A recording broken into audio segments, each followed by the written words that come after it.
So what happened after that, constitution form हो गया था, किंग को भी अग्री करना पड़ रहा था, लेकिन कहीं ना कहीं किंग ये चीज नहीं चाहता था कि उसे दूसरों के रिपब्लिक के हिसाब से या फिर कॉमन पीपल के हिसाब से जो कॉन्स्टिट्यूशन में लिखा है उसके हिसाब से काम करना पड़े, क्योंकि जाहिर सी बात है ना, उसके जितने फोर फादर्स थे सबने अपना रूल चलाया, जब उसका वक्त आया तो यही सारी चीजें हो गई, तो ये चीज अच्छा नहीं लग रहा था, जैसे भी करके ये चीज बिल्कुल भी पसंद नहीं आ रहा था। ठीक है, तो उसने क्या किया कि वो एक सीक्रेट से नेगोशिएशन किया, किसके साथ, आसपास के किंग के साथ, जो आसपास की कंट्री के जो किंग थे उसके साथ। अब उसने ये नेगोशिएशन तो किया, अब जाहिर सी बात है कि बाकी जो आसपास के किंग्स थे उन्हें भी ये डर होगा कि अगर मान लीजिए कि नेबरिंग कंट्री में ये सारी चीजें हो रही है तो हो सकता है कि उनके कंट्रीज में भी कॉमन पीपल ऐसी आवाज उठा ले, उस वक्त भी ये सारी चीजें हो जाए, हमें भी शायद अपना राजपाट छोड़ना पड़े। तो वो लोग भी क्या किया कि ये लोग सब एक प्लान करते हैं कि हाँ ठीक है, हम मिल जाएंगे ये लोग के साथ और कॉमन पीपल का जो रेवोल्यूशन है उसको बंद कर देंगे। ठीक है, तो वो क्या किया, किंग ने प्रूशियन किंग के साथ नेगोशिएशन की, बात की कि हम दोनों मिल जाते हैं और ये रेवोल्यूशन जो हो रहा है, जो कॉमन पीपल ने जो ये चीज निकाली है वो चीज को हम बंद करेंगे।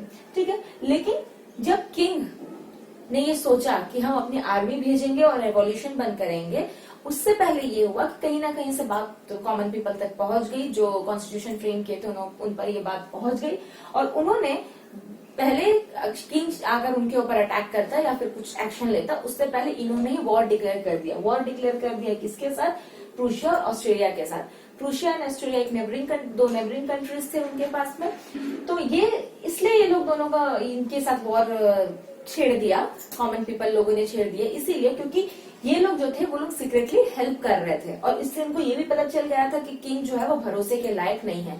उसने सामने में आके पहले तो कह दिया कि हाँ मैं एग्री करता हूँ, एंड फिर पीठ पीछे उनको ये सारी चीजों को करने लगा। तो वो लोग ने ये वॉर डिक्लेयर वहां पर कर दिया। तो सारे लोग साथ में मिलकर, जनरली जो थर्ड स्टेट के मेंबर्स ज्यादा थे, आर्मी पॉपुलेशन उनका ज्यादा था, तो वो सारे लोग मिल गए, इनफेक्ट बाकी लोग भी मिल गए उनके साथ, और ये सारी ये जो लड़ाई था किंग के लिए, वो चीज को बहुत आगे से मतलब बहुत कंट्रीब्यूशन और इफेक्टिव वे के साथ इनको आगे लेकर गया। ठीक है, अब उस वक्त क्या होता था कि जब क्रांतिकारी चलते, जैसे हमारे इंडिया में जब इंडिपेंडेंस के लिए चलते थे तो क्या होता था कि वंदे मातरम हमारा जैसे नेशनल सॉन्ग है हम लोगों का, उससे क्या मिलता था लोगों को, उससे प्रेरणा मिलती थी, उससे मतलब एक जोश आता था, पेट्रियटिज्म का फीलिंग आता था, नेशनलिज्म का फीलिंग आता था। तो वहां पर भी एक सॉन्ग था मर्सेलिस, मर्सेलिस जो था, जो अभी फ्रांस का नेशनल एंथम है, एट प्रेजेंट यही उनका नेशनल एंथम है, वो ये गाना को गाया करते थे एज अ नेशनल एंथम, उनका एक नेशनल सॉन्ग था उनका, जो उनको गाया करते थे, जो अब जाके वहां का नेशनल एंथम बना है। ठीक है, तो हमारा समझ लीजिए हमारा वंदे मातरम जो है वो इनका मार्शलिस्ट था, जो वो लोग उस वक्त गाया करते थे। ठीक है, उस वक्त क्या हुआ था कि बहुत से क्लब्स ओपन होने लग गए थे। उस क्लब, वो जो सारे क्लब थे वो पॉलिटिकल क्लब्स थे, जैसे कि क्लब मतलब हमारा वो क्लबिंग डांस वाला अभी वाला क्लब के बारे में बात नहीं कर रहे, हम एक ऐसे क्लब के बारे में बात करें यहाँ पर जहाँ पर बहुत से लोग बैठते थे या फिर नॉलेजेबल लोग बैठते थे, एक अपना अपना क्लब बना लिए थे लोगों ने, वो वहां पर बैठते थे एंड डिस्कस करते थे गवर्नमेंट पॉलिसीज के बारे में, कैसे बढ़ाना चाहिए, क्या, या कह सकते हैं कि ग्रुप के लिए एक हाउस मिलता था, एक रूम है जिसमें वो लोग बैठ के, I'm not talking about the general four wall room, I'm talking about the room जहाँ पर बैठ के वो लोग डिस्कशन कर सके, तो उसे को क्लब कहा गया। तो उस वक्त बहुत सारे क्लब्स फॉर्म हुए थे, उसके साथ एक नॉर्मल एक बहुत फेमस क्लब था जैकोबिन क्लब, जो काफी ज्यादा फेमस था। उनके जो बंदे लोग थे, जो उनके मेंबर्स थे, वो काफी ज्यादा पावरफुल थे और काफी ज्यादा इंटेलिजेंट हुआ करते थे। हमारे इंडियन हिस्ट्री में भी अगर हम पढ़ेंगे तो देखा जाएगा कि जो टीपू सुल्तान थे वो भी जैकोबिन क्लब के मेंबर हुआ करते थे।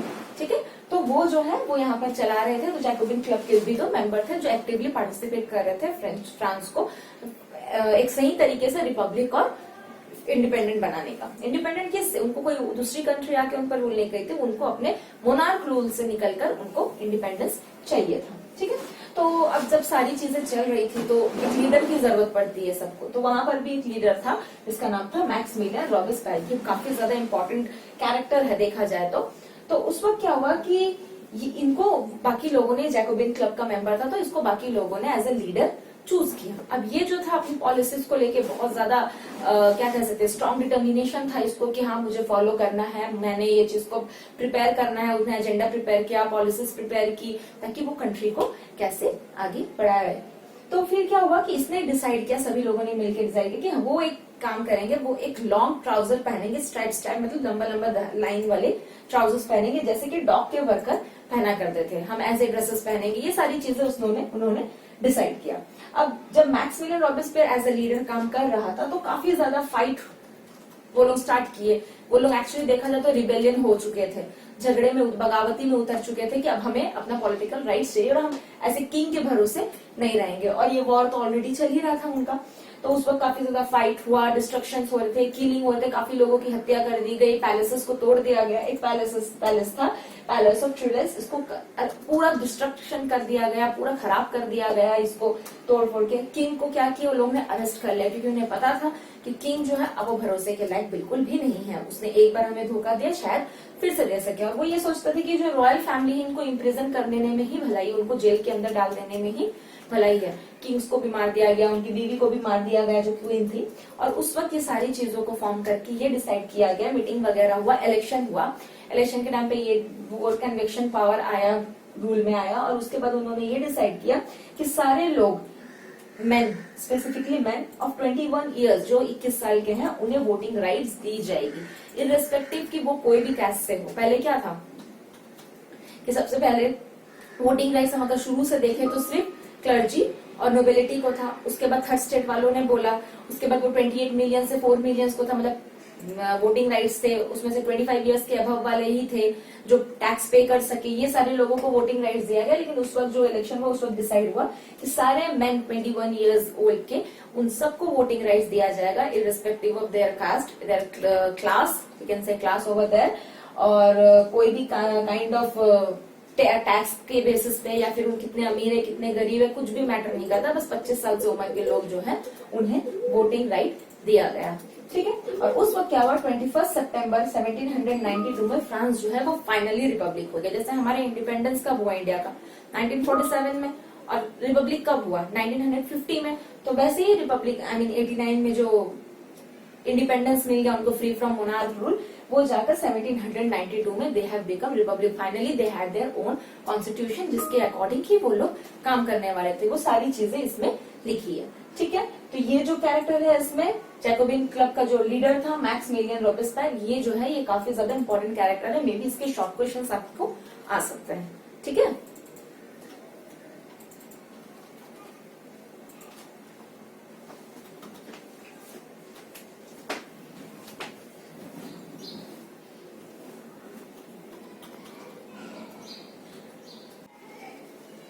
Reign of Terror. The period of 1793 and 1794 is known as the Reign of Terror.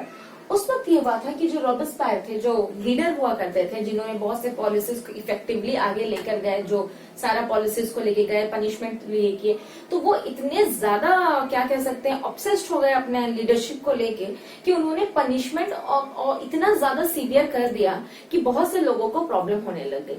मतलब कि ऐसा हुआ कि वो बहुत ज्यादा सीवियर कंट्रोल चाहते थे अब सारे लोगों के ऊपर। तो सारा सीवियर कंट्रोल और पनिशमेंट वो देने लगा जो भी रिपब्लिक को नहीं मानता था, या मीन जो भी रूल्स एंड रेगुलेशंस नहीं रहते थे उसको वो काफी ज्यादा हार्शली ट्रीट करते थे, ह्यूमिलिएट करते थे, उन्हें काफी ज्यादा पनिश किया करते थे। वो कोई भी हो सकते थे, वो क्लर्जी हो सकते थे, क्लर्जी मेंबर के लोग, x nobles, other political parties के मेंबर्स, या फिर उनके खुद के पॉलिटिकल पार्टी, उनके खुद के पार्टीज के मेंबर्स भी जो थे, उन्हें भी ये चीज का उनको डर लगने लग गया था कि अगर हम कुछ भी आवाज उठाते हैं या फिर कुछ भी इनके अगेंस्ट जाते हैं तो हमें ये सारी पनिशमेंट उसको झेलना पड़ेगा। अब जाहिर सी बात है कि उन्होंने एक औहदा दे दिया था लीडर को, एक पॉलिसी बन गए थे, लेकिन अगर कुछ भी नेगेटिविटी आती थी या फिर कुछ भी वो अगर अपना कुछ भी सजेशन भी देना चाहते थे तो ये चीज उसको बिल्कुल भी पसंद नहीं आता था। तो उसके लिए वो काफी इतना ज्यादा ऑब्सेस्ड हो गया था, जैसे कि मैंने कहा कि उसने काफी ज्यादा सीवियर पनिशमेंट स्टार्ट कर दिया जो उसके अगेंस्ट जाते थे, या कह सकते थे कि जो भी रिपब्लिक को नहीं मानता था। तो क्या होता था कि जब ऐसे होने लगा तो उनके जो खुद के मेंबर्स थे उन्होंने भी जाकर उनके सामने डिमांड किया कि भाई अब आप बहुत ज्यादा हार्श हो रहे हो, ऐसे जो है आपको ये चीज करना सही नहीं है, ये कंट्री के हित में नहीं होगा, ये चीज अच्छा नहीं हो सकता आगे जाके। तो उन्होंने कहा कि आप जो पॉलिसीज है वो शायद सभी लोगों के लिए बेनिफिशियल नहीं हो रहा है, तो क्या है कि आप वो पॉलिसीज में आप थोड़ा मॉडरेशन लाए, मतलब कि थोड़ा चेंजेस लाए। अब जैसे हमारा इंडियन कॉन्स्टिट्यूशन बना है, जो भी कॉन्स्टिट्यूशन में जो लिखा हुआ है वो क्या है कि वो एक एक इंडिविजुअल को इक्वल राइट्स देता है, एक एक इंडिविजुअल जो है वो उससे बेनिफिटेड ही रहता है। अब उसको बाकी जाके आगे जाके या फिर जब कॉन्स्टिट्यूशन बनाया गया था तब उसको यही माइंडसेट करके रखा गया है कि every member of this India will be benefited by this kind of laws and regulations which are being prepared by them.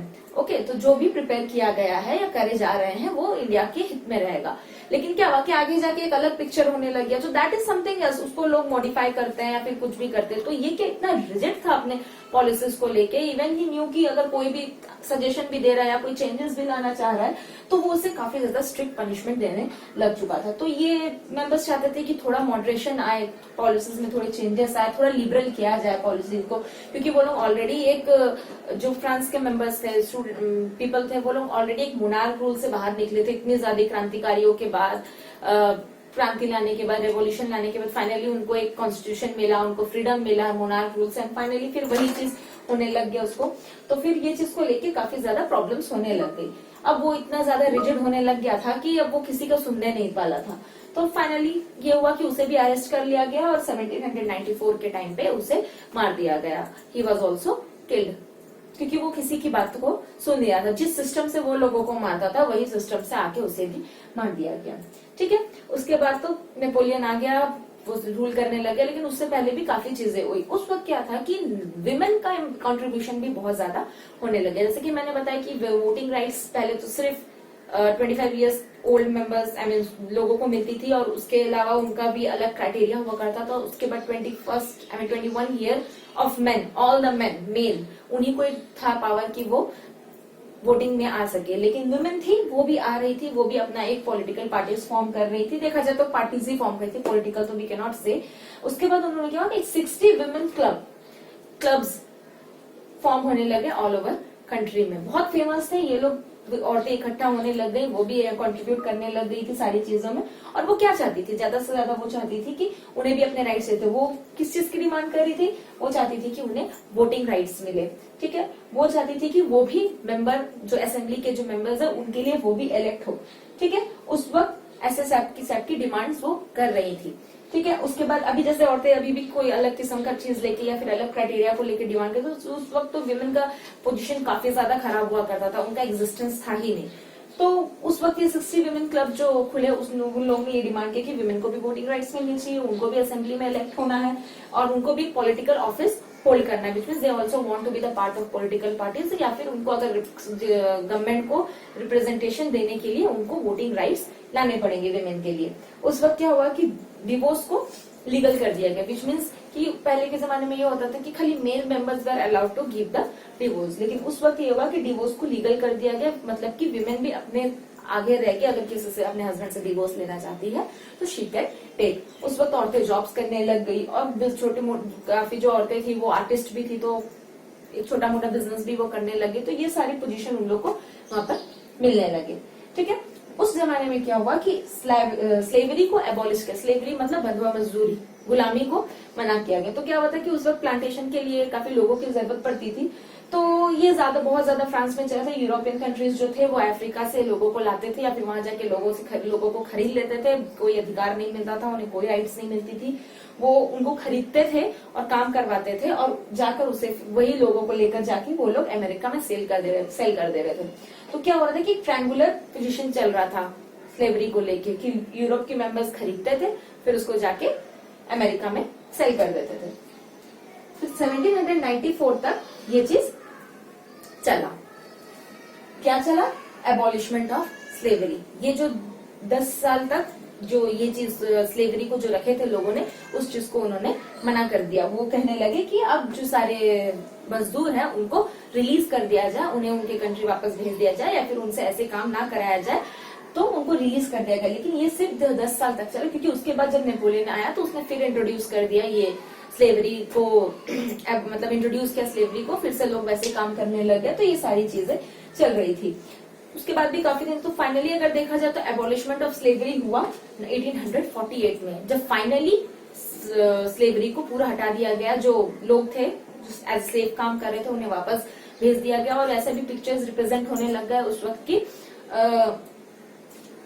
Women जो है वो लोगों को कपड़े बांट रही हैं, खाना दे रही हैं, काफी चीजें ऐसी होने लग गई तो ये सारा पॉलिसी रेन ऑफ टेरर के बाद ये सारी चीजें वहां पर चल रही थी। ये किसके बाद, रॉबेस्पियर के गुजर जाने के बाद ये सारी चीजें वहां पर चल रही थी। ठीक है, उसके बाद क्या होता है कि रेवोल्यूशन जो है वो डे टू डे लाइफ में भी आने लग गया था लोगों के। डे टू डे लाइफ में रेवोल्यूशन कैसे आने लगे थे, जैसे हमारे पास कॉन्स्टिट्यूशन है, उसमें फंडामेंटल राइट्स है, उसमें सारी चीजें लिखी थी। उसमें क्या है कि ऐसा नहीं है ना कि फंडामेंटल राइट्स जो है वो आपको किसी एक टाइम पे ही आप उसको अप्लाई कर सकते हो अपने ऊपर या फिर किसी और के ऊपर। वो क्या, वो हमारा डेली का राइट्स है, मतलब ये चीज जो है ये लोगों के साथ होनी चाहिए।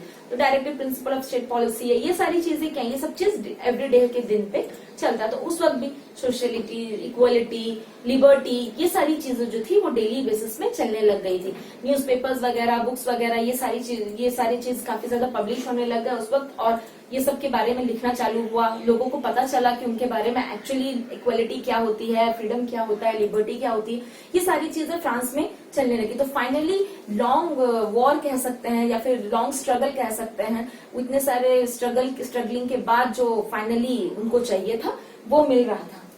कब, ये सारी चीजें होने के बाद, मतलब कि किंग के बाद भी उन्होंने ऐसे काफी ज्यादा संघर्ष किए, they were grappling actually to get the actual freedom. तो ये सारी चीजें वहां पर चल रही थी। विमेन को भी उनका राइट्स मिलने लगा, स्लेवरी भी खत्म होने लग गई। फिर every day to day life में ये रिवॉल्यूशन चलता रहा, लोगों को एडवांटेज मिला, लिबर्टी मिली, इक्वालिटी, ये सब के बारे में लोग जानना शुरू कर दिए। ठीक है,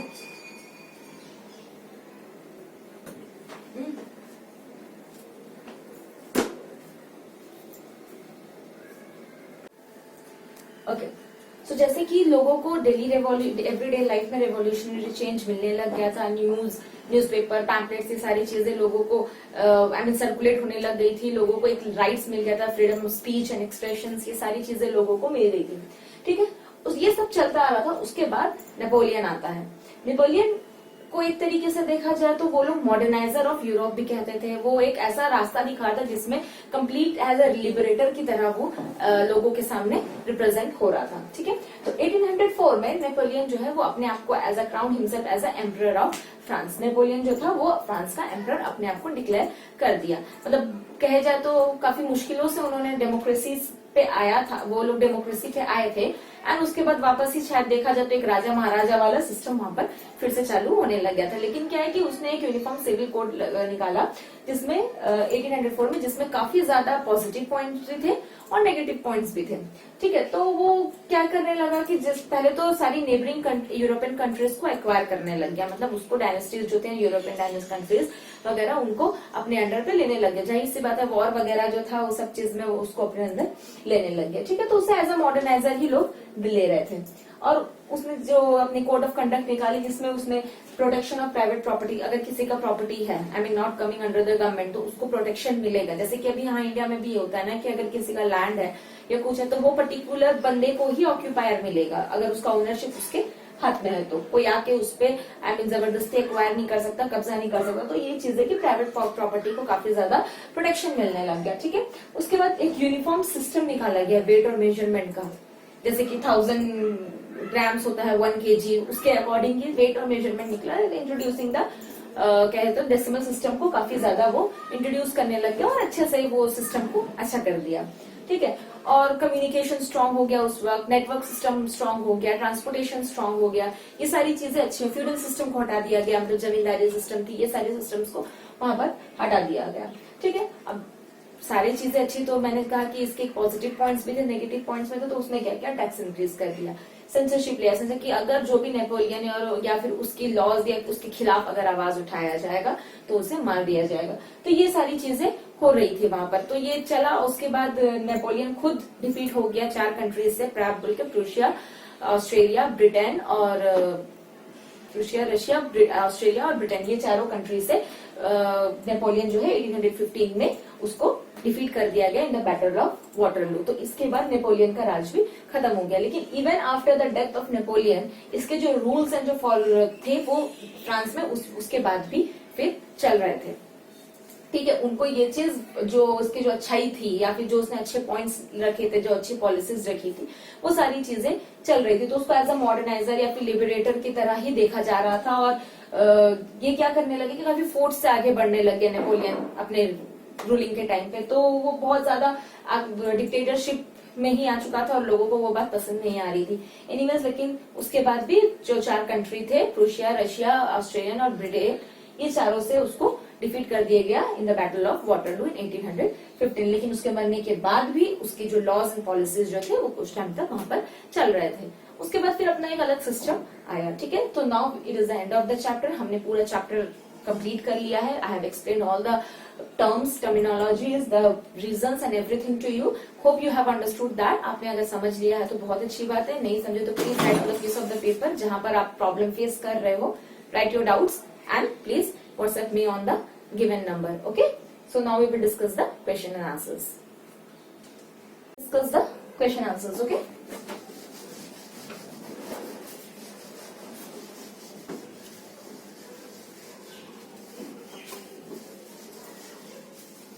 So while I discuss the question answer, please make sure that whenever I am discussing any question and out of that answers, I will be not dictating you the line by line answers. Answers you have to write off your own. Only the key points, what all things are necessary to write in the answers, that I will explain you. You have to make your own answers. Okay. And I hope all the answers will be little difficult. I mean different from each other. You shouldn't. You don't have to copy all those things. So I will be telling you the question, and again I will make you understand the answers, how to write the answers. Okay. And what you will do, you will write the answers and send me on the WhatsApp number. Okay. So the first question is, describe the circumstances leading to the outbreak of revolutionary protest. So what were the causes? देखा जाए तो पूरा entire chapter में हर एक जगह में कहीं ना कहीं किसी न किसी तरीके से कॉजेज दिए हुए हैं। ऐसा डायरेक्टली हेडिंग नहीं दिया गया कि this was the causes of revolution, ये ऐसा नहीं दिया गया है। वो नॉर्मली पूरा एक चैप्टर को पूरा अच्छे से बना दिया गया जिसमें से कॉजेज आपको निकालने हैं। जो नॉर्मली कॉजेज था जो रिपब्लिक आई मीन फ्रांस को रिवॉल्यूशन के लिए लाना पड़ा, ये सारी चीजें जो फ्रांस को करनी पड़ी, ठीक है। तो व्हाट वर दोस्त, पहला चीज जो बताइए, हम स्टार्टिंग का चैप्टर में जाते हैं। मैंने चैप्टर स्टार्ट किया तब हमने बताया कि जब लुइस 16 आया था तो उसको एक एम्प्टी ट्रेजर मिला था, मतलब कि उसे लैक ऑफ मनी थी, रिसोर्स नहीं थे। फाइनेंशियल क्राइसिस काफी ज्यादा थी। क्यों थी? बिकॉज ऑफ वॉर्स, जो रेगुलर पुराने वॉर हो चुके थे, बिकॉज ऑफ अमेरिकन कॉलोनीज, जो उसे इंडिपेंडेंस दिखाना था। क्यों? क्योंकि उसे ब्रिटेन से बदला लेना था, ठीक है, ये वाला चीज था। उसके बाद और क्या पॉइंट था कि उसके ऊपर बहुत लोन हो चुका था because of the American colonies. Loans थे 2 बिलियन लीवर्स के, जो लोन्स को उसको चुकाने के लिए इंटरेस्ट देना पड़ा था, और इंटरेस्ट के लिए उसके पास पैसे नहीं थे, इतने ज्यादा पैसे। तो उसने क्या सोचा? उसने सोचा इंक्रीज इन टैक्स, वो टैक्स इंक्रीज करवा दे। अब जब यहां तक आ गए तो फिर आपको ये चीज डिस्क्राइब करना है कि टैक्स पेयर कौन थे। Tax payer were only the third states member, ये भी रीजन एक था। देखिए ये सारे क्वेश्चंस आई मीन आंसर्स कैसे एक दूसरे से कनेक्टेड है। आप इसको पैराग्राफ वाइज भी लिख सकते हैं, आप इसको पॉइंट वाइज भी लिख सकते हैं, ये आपके ऊपर कंप्लीटली डिपेंडेंट है। लेकिन मैं कहूंगी कि पॉइंट वाइज लिखिए, थोड़ा ज्यादा बेनिफिट होगा आपको भी समझने के लिए और टीचर्स जो करेक्शन करेंगे उनके लिए भी, ठीक है। तो ये थर्ड स्टेट के मेंबर्स के ऊपर था। क्या चीज क्या कहते हैं इसे, टैक्स पे करना थर्ड स्टेट के मेंबर्स के ऊपर था। तो ये एक बड़ा प्रॉब्लम था।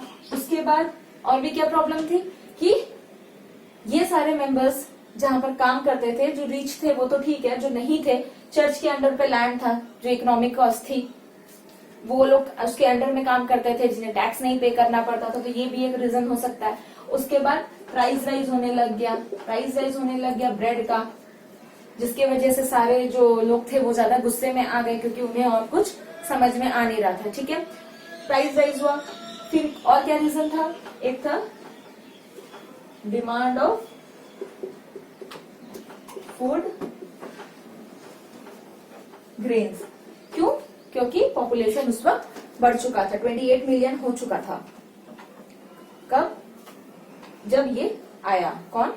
लुइस 16 जब आया, जब ऐसे आगे चल रहा था, टाइम गया था, तो डिमांड ऑफ फूड बढ़ चुका था, ठीक है। उसके बाद इमरजेंस ऑफ मिडिल क्लास, जो मिडिल क्लास फैमिली थे, I mean middle class group थे, जहां पर बहुत से लर्नेड मैन थे, वो लोग को ये पता चल चुका था या फिर उन्होंने पढ़े लिखे थे तो उन्हें पता था कि कोई भी जो राइट्स है वो बर्थ के अकॉर्डिंग नहीं मिलना चाहिए। अगर किसी को कोई अच्छी पोजीशन मिल रहा है या फिर कुछ मिल रहा है तो उन्हें उनके क्वालिटी और मेरिट के हिसाब से मिलना चाहिए। तो आप ये सारी चीजों को आप अपने अकॉर्डिंग लिख सकते हो। तो ये सारी चीजें आपको लिखनी है।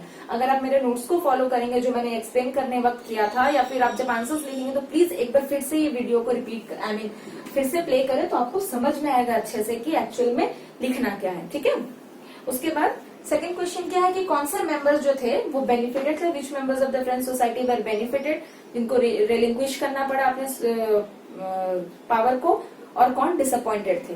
तो जो rich member, second answer please ध्यान दीजिए,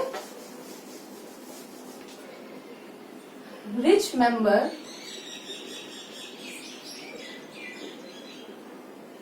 ऑफ थर्ड स्टेट, ये लोग बेनिफिट में थे, इनको बेनिफिट्स मिल रहा था। सेकेंड, किनको अपना पावर को देना पड़ा, क्लर्जी और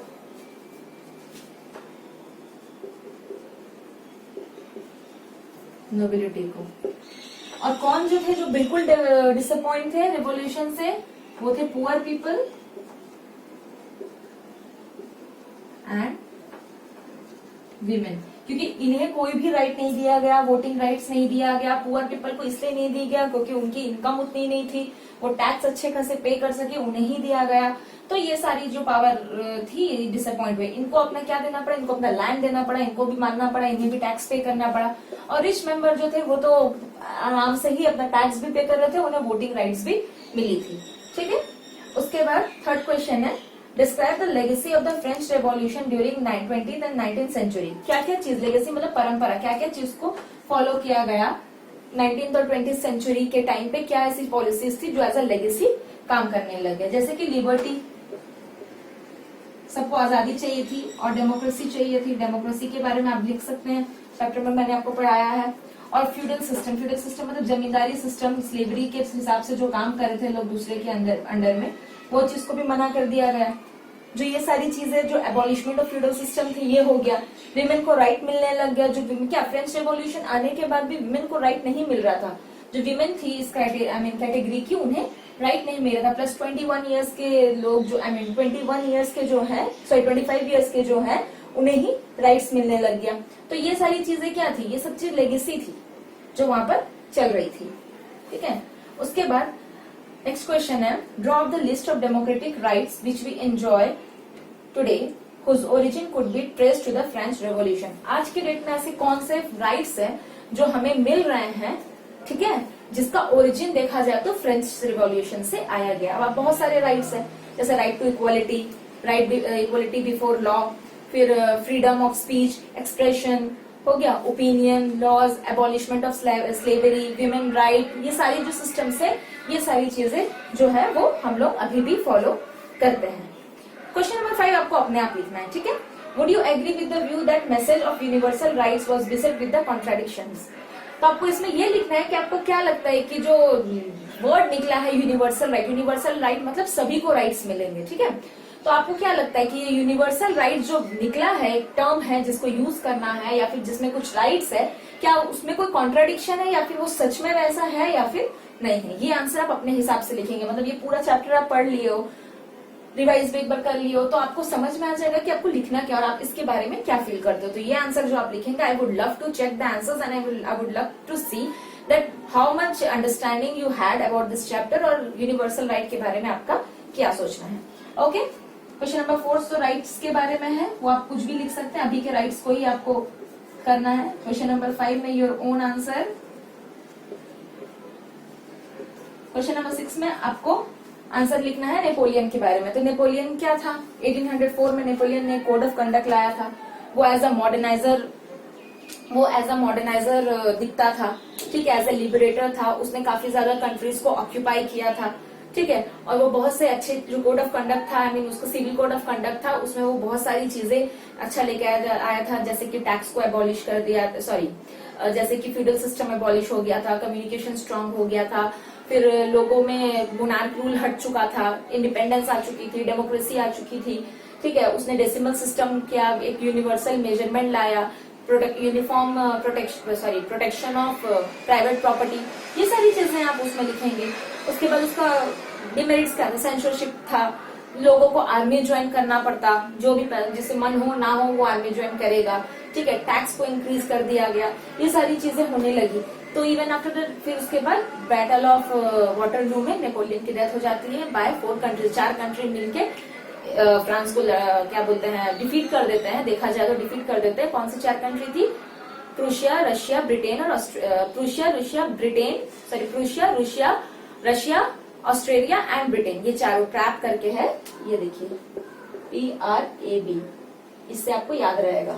प्रूशिया, रशिया, ऑस्ट्रेलिया, ब्रिटेन, ये चारों कंट्री मिलकर फ्रांस को कंप्लीटली डिफीट कर देती है in the battle of Waterloo. तो even after his death, Napoleon के डेथ के बाद भी उसकी जो क्या कह सकते हैं जो पॉलिसीज थी उनको फॉलो किया जा रहा था, और काफी जो अच्छी पॉलिसीज जनरली उसे फॉलो किया जा रहा था। उसके डेथ के बाद भी एक नॉर्मल लाइफ को लीड कर रहे थे फ्रेंच सोसाइटी के मेंबर। उसके बाद अपना एक डेमोक्रेसी जो भी उनका सिस्टम वो आया गया। तो ये था एक फ्रेंच रेवोल्यूशन का completely story with the question answers. तो आपको क्वेश्चन आंसर्स लिखने में जहां भी तकलीफ होगी, please write on the piece of the paper what doubts you have and write and text it on the WhatsApp. Okay, so next we will just start with the next chapter. So till that please read it, revise it. आप एक बार text book पढ़े, text book में भी ऐसे अब मैंने तो आपको एक नोट्स बना के एक अंडरस्टैंडिंग स्टोरी की तरह आपको समझाया है along with the notes, but line to line book तो आपको पढ़ना है। एक बार आप पढ़ेंगे line to line books and lines को पढ़ेंगे, तब जाके आपको चैप्टर में इजीली एक्सप्लेनेशन होगी। और अगर आपको कोई भी चीज ऐसे लगती है कि ये मिस हो गया, ये स्किप हो गया, या ये लाइन हमें समझ में नहीं आ रहा है, तो please WhatsApp me on that number which is given to you, ठीक है। वो नंबर पे आप व्हाट्सएप करेंगे और अच्छे से ये सारी चीजों को करेंगे, और एक बार अच्छे से क्वेश्चन आंसर्स लिख के आप टेक्स्ट करेंगे। Okay, till then thank you.